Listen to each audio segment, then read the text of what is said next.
strategy. If you get your market structure part of the strategy, you get your liquidity part of the strategy, then you move on to the point of interest part of the strategy. Now, so far, we have done the structure part of the strategy, we have done the liquidity part of the strategy. Is now left for the point of interest part of the strategy. Now, there are two different points of interest that I make use of. I make use of what? I make use of an order block, and I make use of what? A breaker block. I make use of an order block, and I make use of a breaker block. Now, I'm only going to talk about the order block in this class and probably maybe introduce the breaker, but I will go deep into the breaker in the next class, not this particular class, because normally the class is meant to be 1 hour. This is already 9, but I will just finish. I'm not even done with point of interest. So the next class is when we're going to talk about the breaker and then the rules in picking a proper point of interest. It's a whole topic on its own. So now we have talked about the structure part of the strategy. We've talked about the liquidity part of the strategy. What is now left is what? The point of interest part of the strategy. Now, I make use of 2 points of interest, the order block and then the breaker block. Now, first of all, the order block is a zone in the market where there are a lot of institutional orders. Now, those orders, those institutions and the banks that trade with those huge capitals, the zones where they put their buy and sell limit orders, that is what your order block is. So the order block is made, there are 2 different types of order blocks. We have the bullish order block, then we have the bearish order block. So the bullish order block is for when you're looking for a buy scenario. Then for the bearish order block is when you're looking for a sell scenario. Are you guys following me up? No, a wick cannot be used as a break of structure or market structure. It has to be a body. Are you guys following me up?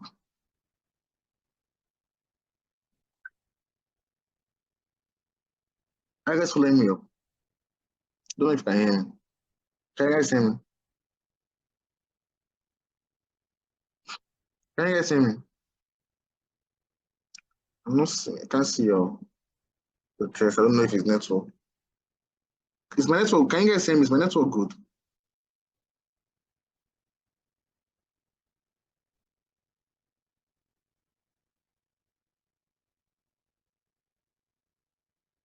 I'm not really seeing you guys' test. Okay. Thank you. I think the network is bad. Okay. So now, after you've gotten your structure part of your strategy, by either getting a continuation or getting a reversal. Now for continuations is the double break of structure. For the reversals is the market stretches. You move on to the liquidity part of the strategy, and the liquidity that we use to pick entries is what? Your inducement liquidity. So after you've gotten the inducement, the last part is now your point of interest. Now for this particular class, I'm going to give a scenario for the other block. So the other block is like I said, it's a zone in the market where there are a lot of institutional orders. So now, if it's the bullish order block, this is how the bullish order block looks like. You will see a bullish order block is, this is how it looks like. You will see a bearish candle, then you see a bullish candle engulf it. This is how a bullish order block looks like. You see a bearish candle, then you see a bullish candle engulf. It's kind of like this here. This is what a bullish order block. This also is also a bullish order block. So that is what an order block is. A zone in the market where there are a lot of institutional orders. So for a bullish order block, you see this bearish candle down. Then you see the bullish one that engulfs it and covers it. That is what a bullish order block looks like. If it's a bearish order block, you will see what? A bullish candle. Then you see a bearish candle that's what? That engulfs it and covers it down. So this is what a bullish order block. This is what a bearish order block. This is what a bullish order block is.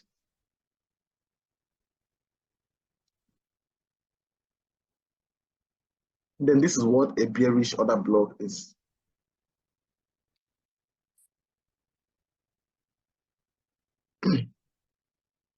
So bullish order block, bearish order block. And if you want to pick your entry will be from the middle, the demarcation of the end of your order block, the middle of it here, the demarcation, what your entry will be from.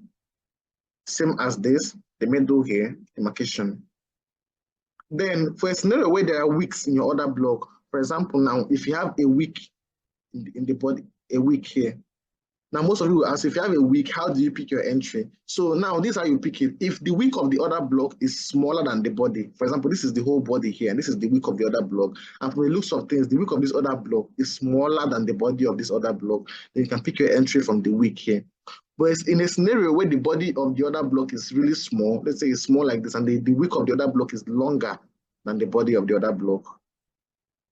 If you want to pick your entry, you pick your entry down from what? The body of the other block. That's if it has wicks. If the wick is very small, you pick your entry from the wick. If the wick is longer than the body, then you pick your entry from the body of the other block. Are you guys following me up? Well, you can't see. Can you guys see my screen? Can you still see my screen? I said, if the other block has wicks on it, normally if you want to pick an entry from another block, you pick it from the demarcation of the other block here. On the demarcation of the other block, for example, if this is the bullish candle, if this is the bearish candle, and before the bullish one engulfed it, if you want to pick your entry from what? From the demarcation here. But there are some times that you see wicks in your other block. So for you to know where to pick your entry when you have wicks in the candle of your other block. So if the wick for this other block is here, and the wick of the other block is small and smaller than the body of this other block, if you want to pick your entry, you can pick your entry from the wick of the other block. But if it's a scenario where the body of the other block is really small and is smaller than the wick of the other block, let's say the wick of the other block is extremely long, if you want to pick your entry, then pick your entry from where the body of the other block started from. Do you guys understand now? How is my screen seizing? I can't show it on the chart except I see another block that looks like that. Don't you guys know when you have wicks in your other block? It does not really show up like that. But if you have wicks in your other block now, I don't know how else to put it. I don't know how else to put this. And I'm not really taking other block trees like that, but hang on. Let me see if I can find it.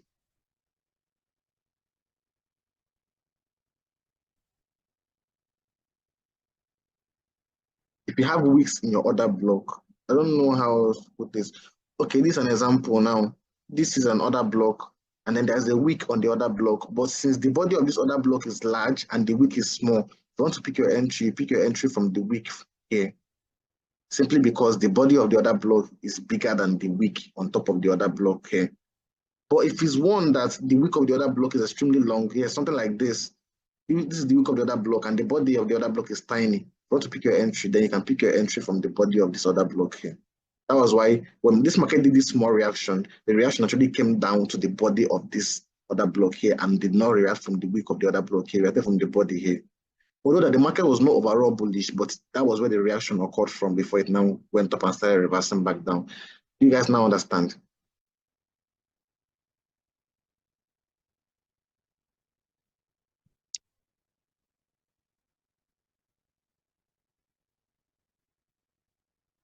So, so that being said, it's now time that you combine everything. So now, majority of the trades I take now is not really with an order block because markets respects more of breaker blocks in the pairs that I trade. And so, but I'll give you an example with the one I have here.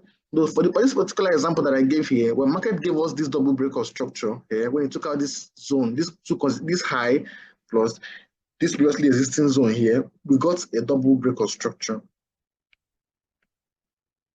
After that, market pulled back and gave us our inducement before pushing back up. So we have what? We have 2 out of 3. The first one is what? A double breaker structure. The second one is what? Is the liquidity, which is what? The inducement. So it's now time to look for the third one.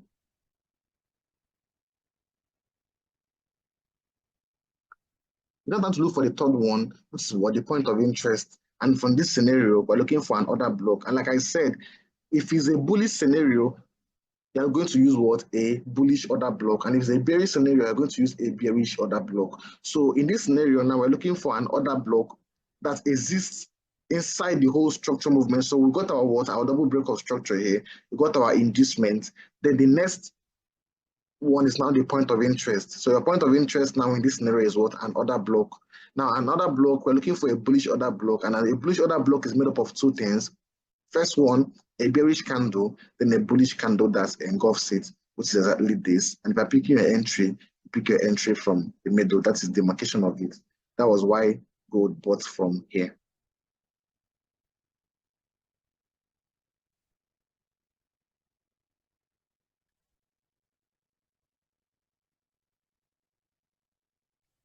Then your stop loss would be at the last candle of an order block, which is, this is the last candle here. So the last candle of the other block is below here. So this is where you put your stop loss. So this was the trade on gold. That was why gold bought from here. And immediately price tapped there, started reversing back.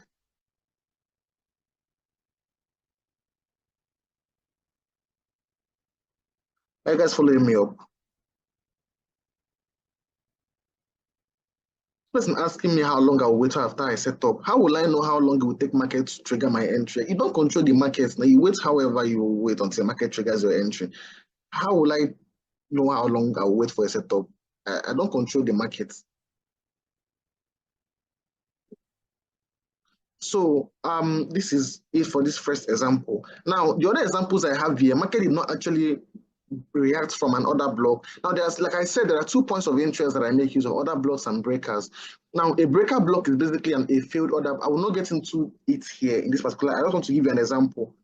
So you know that even after getting your structures and your liquidity, that even if you don't use an order block as an entry, market will also react and still respect your analysis. So when we got this double break of structure, got our inducement, a breaker block is what you call a failed order block. Now, this is what a failed order block is. It's basically this. So this is an order block, a failed order block.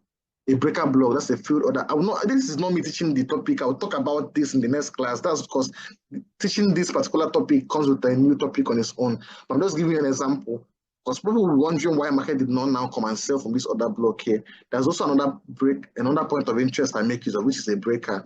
And there are rules in picking those points of interest, which I'll get into in the next class. That will now tell you to know whether to use an order block or to use a breaker block, depending on the month that market presents and the rules in picking a point of interest. But this market sold from this breaker because in the rules of picking a point of interest, one of the rules says that you pick the point of interest closest to your